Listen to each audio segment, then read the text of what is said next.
So, not quite a beer review tonight, something a little bit different. It's Easter, so we're going to do something a little bit special. This is my favourite cocktail.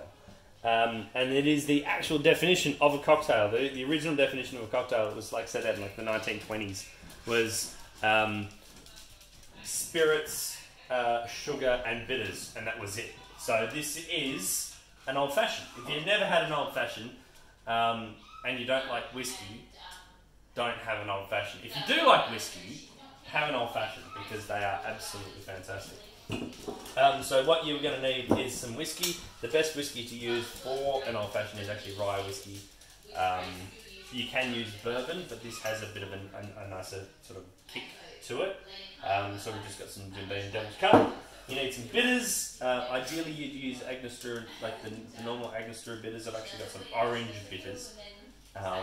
2 reasons. One, because I don't have normal Angostura bitters, and 2, I don't have oranges, which you'd also put in an old fashioned. So we're going to cover all the bases and use the Angostura orange bitters, a bit of water, a sugar cube if you've got one. If you haven't got a sugar cube, just use a teaspoon of sugar. And of course, you absolutely need to get a proper maraschino cherry. If you can't find these, don't even bother. Go to Coles. Woolies don't have them. Love Woolies. Woolies are great, but they don't have them. Okay, so to make this thing, your sugar cube or your teaspoon of sugar, a couple of decent dashes of your bitters. I actually like mine a little bit more, so we're just going to whack that in there. A little bit of water just to help it dissolve. There we are. Find your muddling thing, whatever it happens to be. Normally I use a rolling pin that I can't find. So we're just going to use the back end of a wooden spoon just to give it a bit of a mix, help that sugar dissolve. Apologies back, this is going to be slightly longer than 30 seconds, but trust me, it is going to be worth it in the end, at least for me. Okay, that'll get there. Get your whiskey. Gotta risk it for the whiskey. A couple of shots of this. Apologies for the noise in the background. I have children. Right, a pair of those. Now what we need is some ice, and if you're going to make a cocktail, you need to get some proper ice. Now that's going to make a mess in the freezer. Some proper ice cubes. Someone has half filled the ice tray already. That's right. 1,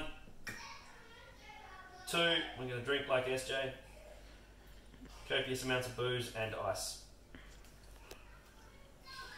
I can say that without recourse. Cheers. Because she's filming. Then you're going to get something to stir it with. If you've got a cocktail spoon, well done you, and stop showing off, because nobody has one of them. You can find something to stir it with. Even a skewer will do, especially in this case, because you've got the ice in there. Now it's going to do 2 things. It's going to slightly dilute the amount of booze that we put in, which, let's be honest, is quite a bit, and actually chill the drink, which is what you want. That second ice cube's not actually doing squat, so I'm just going to take it out. All it's doing is annoying me. Righto. Then we get our maraschino cherry. Hey, I have a skewer. Look at that. It's almost like I thought ahead. Right, whack in a maraschino cherry, twist of citrus, whatever you've got, whack that in there. Now this is the trick.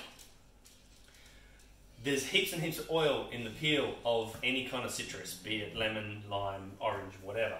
So what you want to do is just get it and just twist it and just break it up above the glass, and it actually, if you look at it really carefully, it'll actually spray onto the drink, giving you a bit of an aromatic. Wipe that around the top. There you are.